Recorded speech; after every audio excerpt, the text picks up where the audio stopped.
नमस्कार, स्वागत है आपका पब्लिक इंडिया पर। मैं हूं नीलू व्यास। बिहार की मतदाता सूची में जो संशोधन हो रहा है उसको लेकर त्राही त्राही मची हुई है और अब एक लेटेस्ट एडवर्टाइजमेंट इलेक्शन कमीशन ने निकाला है और उस एडवर्टाइजमेंट में ये कहा गया है कि आप अपना एन्यूमरेशन फॉर्म तो भर दीजिए, लेकिन अगर आप डॉक्यूमेंट्स नहीं दे पाते हैं, अपने दस्तावेज नहीं दे पा रहे, तो आप उसको बाद में दे सकते हैं।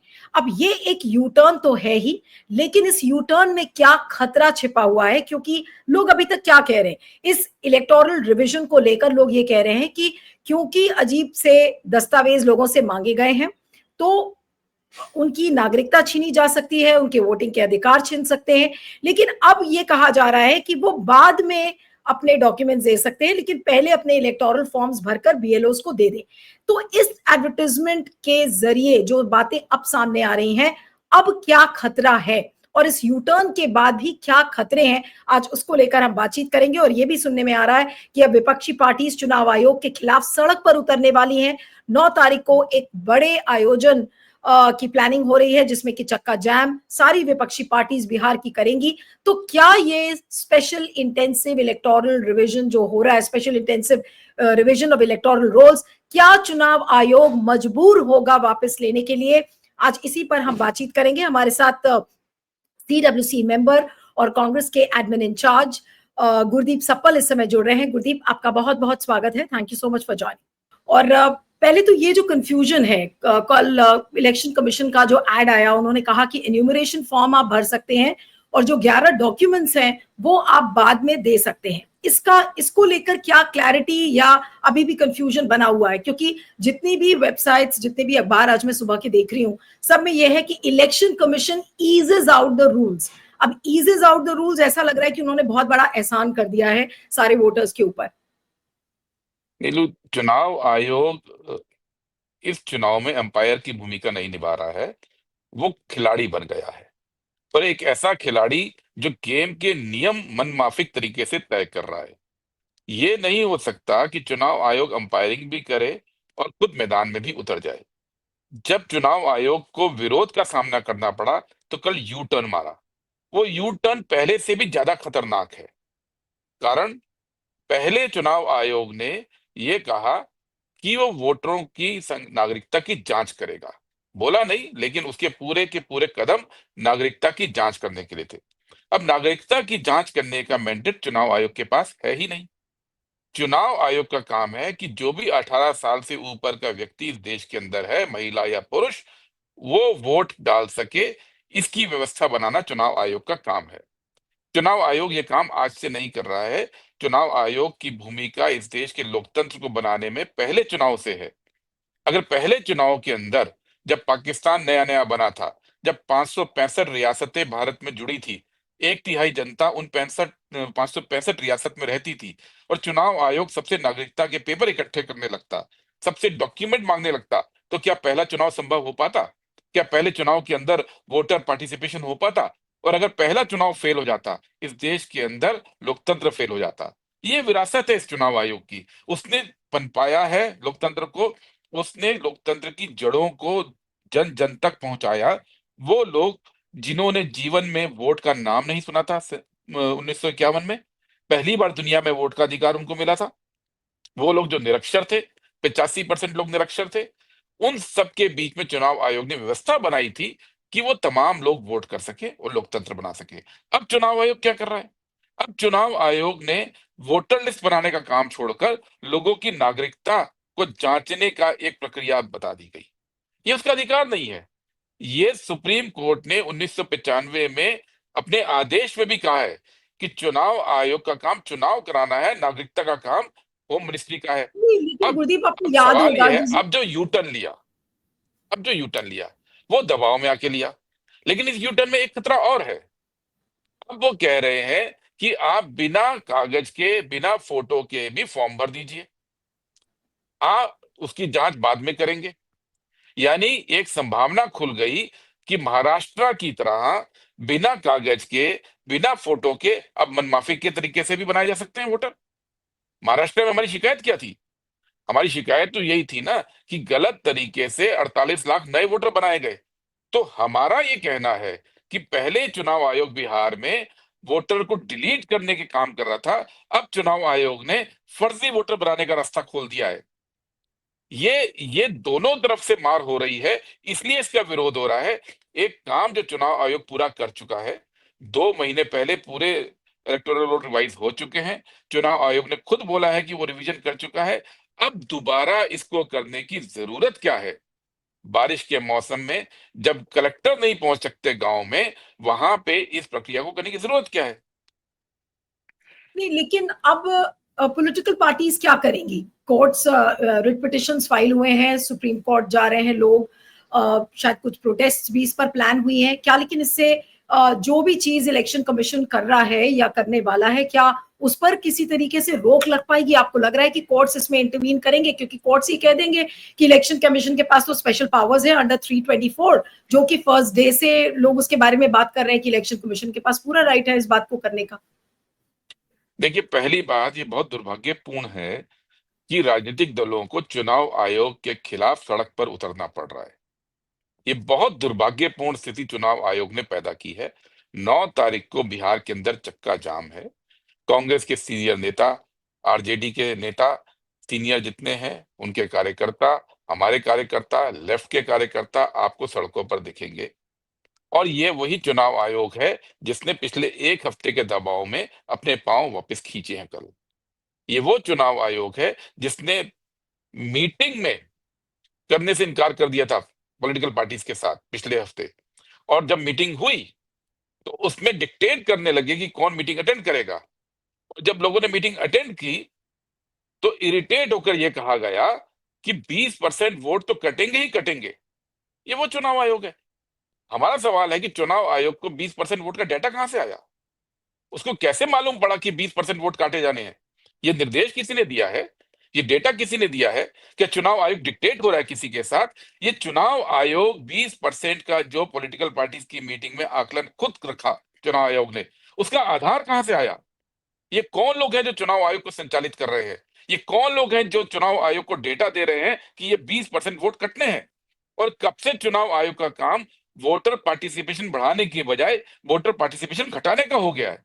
और जब चुनाव आयोग इस तरह से बिहेव करेगा, जब चुनाव आयोग इस तरह से बिहेव करेगा, तो सड़क पर उतरना पड़ेगा। ये बहुत दुर्भाग्यपूर्ण है। और जहां तक सुप्रीम कोर्ट की बात है, सुप्रीम कोर्ट में जो गए हैं, उसमें सुप्रीम कोर्ट ऐसा नहीं कह सकता कि चुनाव आयोग की मनमर्जी है। सुप्रीम कोर्ट के अपने आदेशों के ऊपर भी पिटीशन लगी है। 1995 के सुप्रीम कोर्ट का जजमेंट के ऊपर पिटीशन लगी है कि जब सुप्रीम कोर्ट ने कह दिया कि चुनाव आयोग नागरिकता की जांच नहीं कर सकता है, तो ये नया नियम कैसे बनाया? चुनाव आयोग ने किसके कहने पे बनाया? देश के अंदर एक व्यवस्था है नीलू जी, कि जब भी कोई बड़ा परिवर्तन चुनाव आयोग करता है तो वो सभी राजनीतिक दलों से कंसल्ट करता है। देश के अंदर लॉ कमीशन है, इलेक्टोरल रिफॉर्म्स के ऊपर उसकी बहुत रिपोर्ट्स आती हैं। चुनाव आयोग को ये पावर जब नहीं ये है कि सर्कुलर डिक्टेटर की गुरदीप, तरह जब चाहे वो नियम चेंज कर दे। ये पावर चुनाव आयोग को है ही नहीं। ये तो लेकिन ऐसे गुरदीप लग रहा है क्लैरिटी कि थी, भारत जो एक है क्लैरिटी। वो पाकिस्तान से अंग्रेजों के साथ कोई मैच खेलने जाए और मैच के ठीक पहले अंपायर आके कहे मैंने नियम चेंज कर दिए। ये नहीं, संभव है? लेकिन जब ये नियम चेंज हो रहे थे और जब ये सर्कुलर 24 जून को निकाला चुनाव आयोग ने, तो क्या किसी पॉलिटिकल पार्टी को इन्फॉर्म किया गया था? ये किसी पॉलिटिकल पार्टी को इन्फॉर्म नहीं किया गया था। ये होने के बाद वहां पे बिहार के अंदर मीटिंग बुलाई गई थी सभी नेताओं की चुनाव आयोग द्वारा, और उस मीटिंग में पहली बार उन्होंने ये स्पष्ट किया था कि उनकी मंशा क्या है। उस मीटिंग में पहली बार उन्होंने ये स्पष्ट किया था कि 1987 से 2003 के बीच पैदा हुए जो वोटर हैं, उनको अपने माता पिता के बर्थ सर्टिफिकेट देने पड़ेंगे। उन्होंने वो प्रोसेस डिफाइन किया जो प्रोसेस एनआरसी के अंदर था, और जो प्रोसेस बाद में खुद एनआरसी को पांव खींचने पड़े थे, एनआरसी के लिए सरकार को। तो ये पहली बार घोषणा होने के बाद चुनाव आयोग ने ये स्थिति बनाई थी। और इसलिए जब हमको पता लगा, उसी दिन से, उसी क्षण से सारी पॉलिटिकल पार्टीज इसके विरोध में आई हैं। विपक्षी दल जितने भी हैं, बीजेपी की बात नहीं करूंगा, उनके तो निर्देश पे हो रहा है, लेकिन सारे विपक्षी दल उसी दिन से विरोध में आ गए हैं और लगातार चुनाव आयोग से टाइम मांगना शुरू किया था। चुनाव आयोग टाइम से मना कर रहा था। जब मना किया, अब अगर चुनाव आयोग का, मेरा सवाल है, अगर कल वाला उसने ऐड निकालना था तो चुनाव आयोग को सभी राजनीतिक दलों से बातचीत करके उस दिन ये कहने में क्या आपत्ति थी उस दिन क्यों वो अड़े रहे? उस दिन क्यों उन्होंने एक बेलिजरेंट स्टैंड लिया? किसने उनको बाद में बोला कि नहीं अब आप पीछे हट जाइए? ये जो तरीका अपनाया जा रहा है, ये चुनाव आयोग पे लगातार उंगली उठाने का मौका लोगों को दे रहा है। अब मैं आप ही की एक दो बातें दोहराना चाहती हूँ और उसके बाद फिर और सवाल लेंगे। आपने कहा कि पहले चुनाव आयोग ने जिस तरीके से सर्कुलर निकाला उससे ऐसा लग रहा था कि बहुत सारे वोटर्स का नाम डिलीट हो जाएगा। अब क्योंकि उन्होंने कहा है कि आप डॉक्यूमेंट्स, आप एन्यूमरेशन फॉर्म अपना पहले भर दीजिए और डॉक्यूमेंट्स बाद में दीजिए, तो इसका मतलब ये है कि महाराष्ट्र की तर्ज पर अब वोटर्स, फेक वोटर्स मैन्युफैक्चर हो सकते हैं या चुनाव आयोग इसको लेकर कर सकता है। लेकिन जो वोटिंग राइट्स हैं, क्या अभी भी वोटिंग राइट्स लोगों के लिए जा सकते हैं? जहां तक सिटीजनशिप का सवाल है, क्या लोगों की नागरिकता अभी भी छीनी जा सकती है? क्या ये खतरा अभी भी मंडरा रहा है?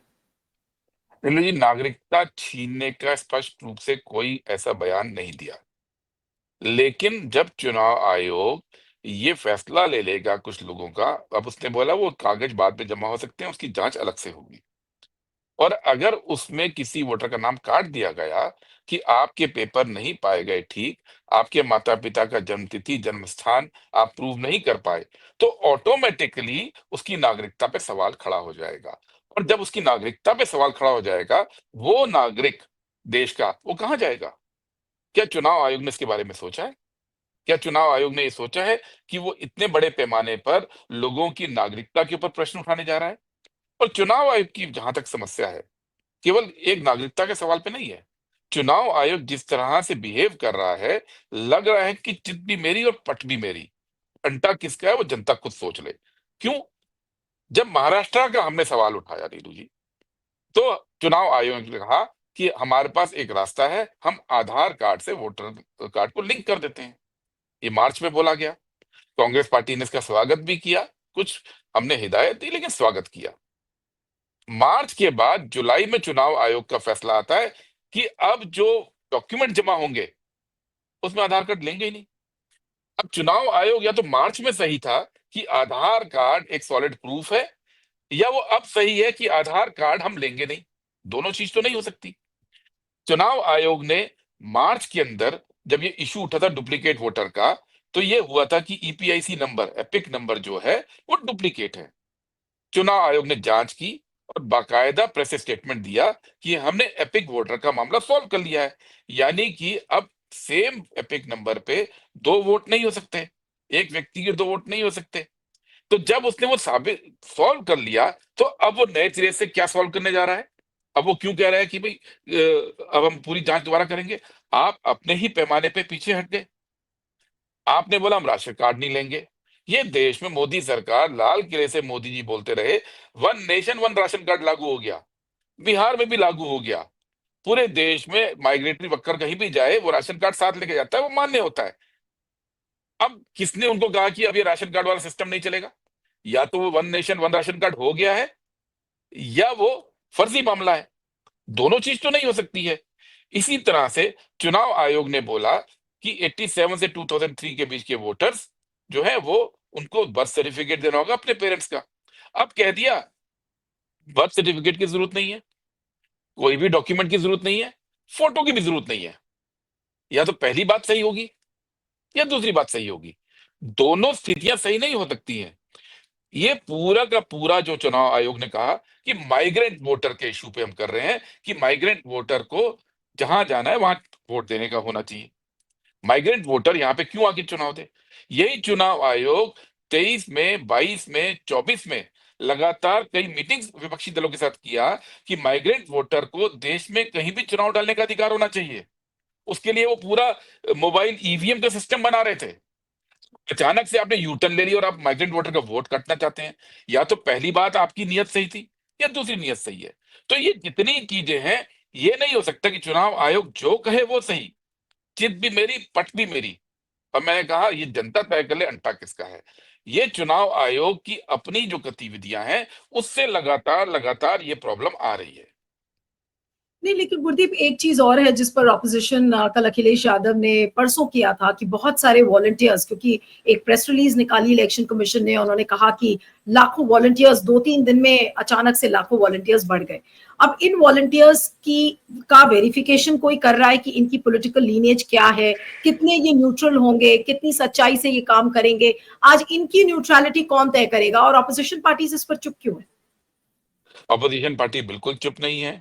बिहार में विधिवत रूप से तेजस्वी यादव जी ने, कांग्रेस पार्टी के अध्यक्ष ने इस सवाल को उठाया है, हम सेंटर में उठा रहे हैं कि ये वॉलंटियर 4 लाख वॉलंटियर की बात हो रही है। ये 4 लाख लोग आए कहां से?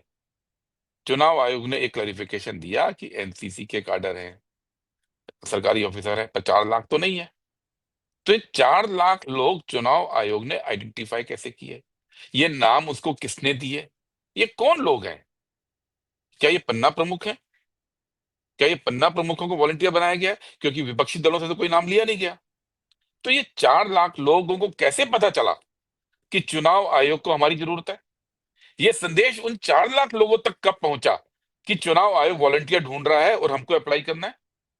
ये कौन सा गोपनीय काम हुआ है देश के अंदर चुनाव आयोग द्वारा कि 4 लाख लोगों तक मैसेज पहुंचा और बाकी पूरे बिहार राज्य को मालूम ही नहीं है कि चुनाव आयोग 4 लाख वॉलंटियर हायर कर रहा है? और ये 4 लाख वॉलंटियर जो है, चुनाव आयोग की वेबसाइट पे कहीं नहीं है। चुनाव आयोग की वेबसाइट पे ईआरओ का नाम होता है, चुनाव आयोग की वेबसाइट पे बीएलओ का नाम होता है, चुनाव आयोग की वेबसाइट पे बीएलए जो पार्टी तय करती है उनके नाम होते हैं। लेकिन ये 4 लाख लोग कौन से हैं? ये चुनाव की वेबसाइट पे नहीं है। और तेजस्वी यादव जी ने तो परसों बोला मीडिया में कि ये नाम वेबसाइट पे डालिए, हम जांचे तो सही कौन लोग हैं ये। सवाल ये है कि ऐसा नहीं कि विपक्ष उठा नहीं रहा, ये बेहद गंभीर बात है कि ये कौन सी secret exercise, super secret exercise चुनाव आयोग ने की, जिसका संदेश केवल 4 लाख लोगों तक पहुंचा और वो 4 लाख लोगों को मालूम पड़ गया कि हमको चुनाव आयोग की मदद करने के लिए उसके पास एनरोल होना है, और वो एनरोल होकर काम भी करने लग गए। क्या ये गुरदीप, लेकिन संशय नहीं उठा रहा है? नहीं, there is a merit in what you are saying, लेकिन गुरदीप, आपको क्या डिफरेंस नजर आ रहा है? हमने महाराष्ट्र के चुनाव में जो धांधलेबाजी हुई, आप लोगों ने उस इशू को भी उठाया महाराष्ट्र में, और अगर अब जो बिहार में जो चीजें हो रही हैं, और अगर उसके बीच का डिफरेंस मैं आपसे पूछूं, तो वो डिफरेंस आपको क्या लग रहा है? क्योंकि in the past, whether it was Lok Sabha elections, whether it was Maharashtra, whether it was Haryana और दिल्ली, हमने फॉर्म 7, फॉर्म 8, फॉर्म 17C सबकी बातें की कि किस तरीके से वोटर टर्नआउट के बारे में हमेशा एक मिस्ट्री रही है, और अलग अलग तरीके से चुनाव आयोग इस पर धांधली करता है। लेकिन अब बिहार में जो चीजें हो रही हैं, और अब ये जो एसआईआर के जरिए जो चुनाव आयोग कर रहा है, वो कितना डिफरेंट और कितना और ज्यादा खतरनाक आपको लग रहा है? क्योंकि कई लोगों से मैंने इस बीच में बात किया, और उन्होंने कहा कि चुनाव आयोग को ये लग गया कि फॉर्म 7, 8 और 17C से वो जो चोरी करते थे, वो चोरी उनकी अब पब्लिक डोमेन में आ गई है, इसलिए उनको एक नई मेथोडोलॉजी लेकर आनी पड़ी, and that methodology is SIR. आपको भी लग रहा है कि क्या कुछ इसी तरीके का ये हथकंडा है, कोई नया हथकंडा जो अपनाया है चुनाव आयोग और बीजेपी ने मिलकर? ये बात बिल्कुल सही है कि महाराष्ट्र चुनाव के बाद जो पूरी लड़ाई चल रही है इस देश के अंदर, उसकी वजह से वो पुरानी टेक्निक काम नहीं आएगी। पहले तो चुनाव आयोग की तर्क की बात करें। महाराष्ट्र में 48 लाख वोटर जब बढ़ा, तो चुनाव आयोग लगातार देश को तर्क क्या देता रहा कि उसका काम वोटर पार्टिसिपेशन को बढ़ाना है। एसआईआर के लिए उसका तर्क क्या है कि वोटर लिस्ट में 20% नाम घटाने हैं। चुनाव आयोग वहां बढ़ाना चाहता था या घटाना चाहता था? तो दोनों बातों में कितना विरोधाभास है। दूसरी बात, केवल फॉर्म 17C की बात नहीं है। उत्तराखंड के अंदर जिन लोगों के वोटर डिलीट हुए, उनमें से 4,000 लोगों ने आरटीआई एप्लीकेशन डाली है चुनाव आयोग को। 4,000 लोगों ने मांगा क्या है? नियम क्या था कि अगर किसी का वोट फॉर्म 8 भर के कटता है, तो चुनाव आयोग से इलेक्टोरल रजिस्ट्रेशन ऑफिसर, जो एसडीएम लेवल का ऑफिसर होता है, उसको एक रजिस्टर्ड स्पीड पोस्ट वोटर के घर भेजनी होती है, और वोटर से पूछना होता है कि आपकी वोट काटने का ये फॉर्म भरा गया है, इसको क्या करना है। और अगर वोटर जवाब नहीं देता, तो फिर बीएलओ को वोटर के घर जाना होता है, ब्लॉक लेवल ऑफिसर को, और एक लिखित रिपोर्ट ईआरओ को जमा करनी होती है कि मेरी वोटर से बातचीत हुई है, ये वोटर शिफ्ट हो गया है या वोटर अब नहीं है, और उस आधार पर फैसला होता है। 4,000 लोगों ने ये फॉर्म भरा आरटीआई का और बोला कि ये जो स्पीड पोस्ट मुझे भेजा जाना चाहिए था उसकी मुझे डिटेल दीजिए, और बीएलओ ने मेरे घर में कब विजिट की और कब मेरे बारे में रिपोर्ट दी, इसकी मुझे कॉपी दीजिए। ये पेपर ट्रेल है, ये डॉक्यूमेंट चुनाव आयोग के पास होने चाहिए। चुनाव आयोग वहां पे एक भी आरटीआई का जवाब नहीं दे पा रहा। तो एसआईआर करके उन्होंने फॉर्म 8 का झमेला ही खत्म कर दिया। तो क्या है कि अब वो 4 लाख वॉलंटियर, 45,000 ऑफिसर, वो घर घर जाके डॉक्यूमेंट इकट्ठा कर रहे हैं और सीधा कह देंगे इसके डॉक्यूमेंट पूरे नहीं थे, इसका वोट कट गया। यानी जो पेपर ट्रेल आरटीआई में मांगा जा रहा था, उस पेपर ट्रेल का संभावना को ही आपने समाप्त कर दिया। ये एक नया तरीका निकाल लिया, क्योंकि समरी रिवीजन में फॉर्म भरने की जरूरत ही नहीं है। समरी रिवीजन में ऑफिसर तय कर लेगा कि भाई मैं इस डॉक्यूमेंट से संतुष्ट नहीं हूं, इसलिए इसका नाम नहीं हो। उसके बाद वो अपील करेंगे, वो अपील में भी कह देगा अगर, तो बात नहीं खत्म हो तो गई। तो ये गुरदीप जो इसका पेपर मतलब ट्रेल की बात हम बार बार कर रहे हैं चुनाव आयोग से, हमारी चुनाव आयोग से दो बातें तो हैं। एक, कि आपके पास वीडियोग्राफी होती है, वो वीडियो आप क्यों नहीं देते हैं जब कोर्ट ने ऑर्डर दे दिया? तो चुनाव आयोग ने वीडियो डिलीट करने का फैसला कर दिया। इस देश के अंदर एक मामूली गली का कॉन्ट्रैक्टर जो गली बनाता है, उसका बिल भी 1.5 साल रखने का प्रावधान है। लेकिन चुनाव की वीडियो जो है सीसीटीवी की, वो 45 दिन में आप डिलीट कर रहे हैं अब आप, और देंगे किसी को नहीं। तो आपने वो संभावना खत्म कर दी और फॉर्म 8 के थ्रू पेपर ट्रेल की संभावना खत्म कर दी। तो जो हम मांग रहे हैं और चुनाव आयोग देने से मना कर रहा है, आपने वो दोनों चीजों की संभावना ही खत्म कर दी इस प्रक्रिया के थ्रू।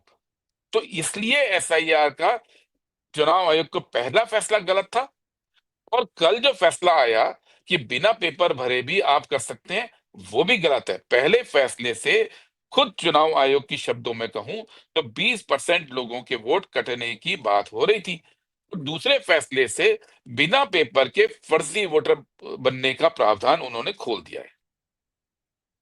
नहीं तो इसका मतलब अब ये है कि इस चीज पर मुझे पता नहीं है कि कोर्ट कितनी जल्दी इस पर रोक लगा पाएगा, क्योंकि जब कोर्ट्स खुलेंगे ये कब आएगा, ये पूरा कब इसकी लिस्टिंग हो जाएगी। 21 तारीख से मॉनसून सेशन भी शुरू है और 25 जुलाई को ये पूरी एक्सरसाइज खत्म होनी है, क्योंकि 1 महीने का टाइम था। तो आपको नहीं लग रहा कि इतना कम टाइम है और काफी कुछ खेल ऑलरेडी चुनाव आयोग और बीजेपी मिलकर कर चुके होंगे जब तक ये चीजें सड़क पर आएंगी?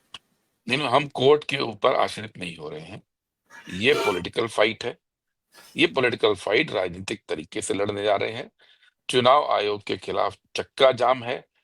9 तारीख को बिहार के अंदर सड़क पर हमारे कार्यकर्ता उतर रहे हैं। दूसरी बात, चुनाव आयोग के ऊपर जो पूरा प्रेशर राजनीतिक दलों ने, जो अवेयर पत्रकार हैं और जो अवेयर सिटीजन्स हैं, उनका इतना प्रेशर तो अब हुआ है कि वो चुनाव आयोग, जिसने 2 दिन पहले एक स्टेटमेंट दिया था, प्रेस रिलीज दी थी कि बिहार में एसआईआर का 87% जो फॉर्म है वो स्मूथली पूरे बिहार में डिस्ट्रीब्यूट हो गया और 87% लोगों तक वो फॉर्म पहुंच गया और एसआईआर बड़े स्मूथली हो रहा है, ये शब्द यूज किया था उन्होंने। और 24 घंटे बाद उन्होंने सारे अखबारों में एक ऐड दे दिया कि हम एसआईआर के प्रावधान बदल रहे हैं। तो ये चुनाव आयोग कानूनी लड़ाई की वजह से नहीं पीछे हट रहा है। ये जो जनता का आक्रोश है, वो चुनाव आयोग की वो उसकी धमक सुनाई दे रही है। जनता इस बात को नहीं होने देगी। लोकतंत्र जनता का है, लोकतंत्र पॉलिटिकल पार्टीज का नहीं है, लोकतंत्र चुनाव आयोग का नहीं है, लोकतंत्र सरकार का नहीं है, लोकतंत्र जनता का है। जनता के बीच जाके ये लड़ाई लड़ी जा रही है। जनता का प्रेशर चुनाव आयोग के ऊपर इतना रहेगा कि चुनाव आयोग को निश्चित तौर पे ये कदम वापस लेने पड़ेंगे। चुनाव आयोग ने अभी 6 महीने पहले पूरा सर्वे किया था बिहार के अंदर, 2 महीने पहले पूरे इलेक्टोरल रोल रिवाइज किए थे। वो ये बताए कि खुद अपने, जो उसने इलेक्टोरल रोल रिवाइज किया, खुद अपनी प्रक्रिया को उसने खारिज क्यों किया। उसके पास कौन सा ऐसा इनपुट आया कि चुनाव आयोग ने पूरे बिहार में एक प्रोसेस किया, उसको रिजेक्ट करने की मजबूरी क्यों हुई चुनाव आयोग की? चुनाव आयोग को ये बताना पड़ेगा ना। आपने पूरे देश का पैसा उसमें लगाया, जनशक्ति लगाई, लोग उसमें जुटे, और आपने कहा अब इसको छोड़ के हम नया रास्ते पे चलेंगे, और आप 4 दिन उस रास्ते पे चले, अब उस रास्ते को भी बदल दिया। तो ये चुनाव आयोग है, ये रोज रोज फैसले नहीं बदलता। इसको कहते हैं you have not thought through. आप रिएक्ट कर रहे हैं। रिएक्ट क्यों कर रहे हैं? क्योंकि आप जो है अपना जो बेसिक काम है कि वोटर पार्टिसिपेशन कैसे बढ़ाना है, और वोट निष्पक्ष कैसे पड़े उसको छोड़कर अब आप दूसरी चीजों को कर रहे हैं, जिन चीजों को लेकर इस देश में आम सहमति नहीं है, जिन चीजों को लेकर आपने राजनीतिक दलों से सलाह मशविरा नहीं किया है, जिन चीजों को लेकर लॉ कमीशन से कोई बात नहीं हुई है, वो चीजें हैं जो गृह मंत्रालय के जो पुराने आप स्टेटमेंट पढ़ लीजिए उसके अनुसार हो रही है। तो हम ये कहें कि गृह मंत्रालय के निर्देश पे आप काम कर रहे हैं। एनआरसी शब्द कैसे आया चुनाव आयोग की उसमें? चुनाव आयोग के तो किसी डॉक्यूमेंट में नहीं है। क्या ये असम के अंदर बड़े पैमाने पर वोटर को डिसएनफ्रेंचाइज करने की तैयारी हो रही है कि आप बिहार में कर लेंगे और असम में तो एनआरसी है नहीं, और लेकिन उसको यूज करेंगे? द वेरी फैक्ट कि इन्होंने ये कहा है कि बिहार के बाद ये बाकी स्टेट्स में भी होगा एक्सटेंड, चाहे असम हो, चाहे तमिलनाडु हो, चाहे केरला हो, जहां अगले साल इलेक्शंस हैं। तो क्या अब सिर्फ बिहार तक ही ये प्रोटेस्ट सीमित रहेगा, या आपको लगता है कि एक नेशन वाइड प्रोटेस्ट की जरूरत है? देखिए, अगर बिहार में ये कैंसिल हुआ तो ये देश में कहीं नहीं कर पाएंगे। बिहार पहला स्टेट है, लेकिन वो देश के अंदर इनको ये समझ में आ रहा है कि इन्होंने गलत काम किया है। ऐसा चुनाव आयोग का अभूतपूर्व विज्ञापन कल जो आया कि चुनाव आयोग विपक्षी दलों के राष्ट्रीय नेताओं को उस दिन लगभग लगभग मुठभेड़ की मुद्रा में मीटिंग कर रहा था कि हम जो कर रहे हैं सही कर रहे हैं। 2 दिन पहले वो प्रेस रिलीज देता है कि बिहार में सब कुछ स्मूथली चल रहा है, और उसके बाद कल ऐड आ जाता है कि हम पूरी प्रक्रिया बदल रहे हैं। तो ये चुनाव आयोग का अपना जो आकलन है कि वो गलत कर रहे हैं, इसको भी दर्शाता है। और एक बार बिहार में कैंसिल हो गया, वो पूरे देश में कर नहीं सकेंगे। एक आखिरी सवाल, उसके बाद मैं कार्यक्रम को खत्म करूंगी कि मैं कई लोगों से बात कर रही थी, जैसे दीपांकर भट्टाचार्य का भी इंटरव्यू किया मैंने इस चैनल के लिए भी, और बाकी कई और प्लेटफॉर्म्स पर भी। उन्होंने भी यही कहा कि ये डिमोनेटाइजेशन मूवमेंट जैसा है, और जैसे नोटबंदी हुई थी, यहाँ पर वोट बंदी वाला ये मूवमेंट है। आपको लग रहा है कि एक बार फिर से यहाँ पर मोदी सरकार बहुत बुरी तरह एक्सपोज हुई है, क्योंकि डिमोनेटाइजेशन एक ऐसा डिसीजन था जिसको लेकर सुप्रीम कोर्ट ने भी अपना फैसला सुनाया, लेकिन अभी तक लोग उस पर डिबेट करते चले आ रहे कि वो कितना गलत था, इकोनॉमी के लिए कितना खराब था। आज क्या वही चीज एक बार फिर से हमें देखने को मिल रही है इस चुनावी प्रोसेस में? बिल्कुल, इसको नोटबंदी की तरह ही हम वोटबंदी कह रहे हैं, क्योंकि इसमें वोटर का अधिकार छीनने की बात हुई है। ना केवल वोटिंग अधिकार, बल्कि उसकी नागरिकता पे भी सवाल उठाने की बात हुई है। मोदी सरकार के पैरों तले जमीन खिसक रही है, और धीरे धीरे वो उन षड्यंत्रों को इस्तेमाल करने लगे हैं जिससे कि वोट को मैनिपुलेट कर सके। बड़े पैमाने पर महाराष्ट्र के अंदर हुआ था, और हम बार बार इस बात को कह रहे थे। और हम बार बार, हमने चुनाव आयोग से मांग क्या थी नीलू जी? केवल एक मांग तो कर रहे थे, हमको वोटर लिस्ट की कॉपी दे दीजिए जिसपे कि हम एनालिसिस कर सकें कहाँ क्या हुआ। ये एक सिंपल बात, वो नहीं मानने को तैयार है पिछले 7 महीने से। एक छोटी सी बात है ना कि वोटर लिस्ट की कॉपी, जो चुनाव आयोग पहले भी देता था, हमने कहा उसको एक साथ दे दीजिए, क्योंकि वो कॉपी डिस्ट्रीब्यूट होके बूथ तक चली जाती है, वहां कट फट जाती है। अब उसको तो इकट्ठा नहीं करते। 1 लाख बूथ से वोटर लिस्ट तो वापस नहीं मांग सकते ना आप, कि हमें एनालिसिस करना है वापस दीजिए। तो फट गई, खत्म हो गई उस दिन। छोटी सी बात को चुनाव आयोग 7 महीने से हमारी मीटिंग्स में और कोर्ट में इसका विरोध कर रहा है। तो ये क्या पर्दादारी है जो चुनाव आयोग बनाना चाहता है? वो क्या रहस्य है जिसको चुनाव आयोग छुपाना चाहता है? वो कौन सा ऐसा गलत काम है जिसको चुनाव आयोग जनता की नजर से दूर रखना चाहता है और वोटर लिस्ट नहीं देना चाहता? और अब महाराष्ट्र का चुनाव आपने चुरा लिया, हम ये स्पष्ट कहते हैं चुराया गया। इतने बड़े पैमाने पे जनता का मूड नहीं बदला था। आज भी महाराष्ट्र में जाइए, लोग यही कहते हैं कि ये हुआ कैसे। और अब बिहार के अंदर ऑपरेशन सिंदूर के बाद लोग सवाल पूछ रहे हैं, गांव गांव में सवाल पूछ रहे हैं कि मोदी सरकार ने घुटने क्यों टेके? कौन होता है जिसने सीज फायर का ऑर्डर किया? आज सेना के सबसे बड़े अफसर इस बात का खुलासा कर रहे हैं कि किस तरह से मोदी सरकार ने उनके हाथ बांधे थे, किस तरह से चाइना पाकिस्तान का पूरा इंटीग्रेशन हुआ था, जो राहुल जी ने 3 साल पहले संसद के अंदर चेताया था कि ये हो रहा है। सरकार सो रही थी।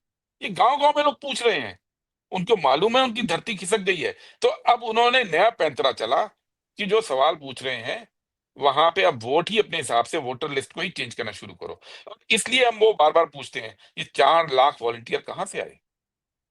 क्या ये पन्ना प्रमुख है? क्या ये मदद कर रहे हैं चुनाव आयोग की वोटर लिस्ट क्लेंजिंग के लिए? वोटर लिस्ट क्लेंजिंग हो रही है चुनाव आयोग द्वारा, किसके निर्देश पे, किसके फायदे के लिए, ये सवाल हम पूछ रहे हैं। और चुनाव आयोग ने अब तक प्रेस कॉन्फ्रेंस क्यों नहीं की? इस देश में मोदी ने तो प्रेस कॉन्फ्रेंस नहीं की ना 11 साल। अब चुनाव आयोग भी ऐसा ही हो गया, वो भी प्रेस कॉन्फ्रेंस नहीं करेगा।